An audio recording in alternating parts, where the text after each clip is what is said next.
অঙ্গনওয়াড়ি সেন্টারে আজকে মানে 13 দিনের মতন হয়ে গেছে গা, তুফান হয়েছে। মানে আমরা এই যে গাছটা রাবার গাছটা ভাঙিয়া পড়ছে, এটা আস্তে আস্তে চাপতেছে।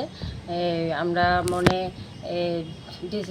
জেলা শাসকের কাছে আমাদের হাত জোর করে অনুরোধ করতেছি যে আমাদের ইরা যাতে মানে ডিজাস্টার ম্যানেজমেন্ট পাড়ায় ম্যানেজমেন্ট আমাদের ইরা যেহেতু দেখে একটু আমাদের হেল্প করতো।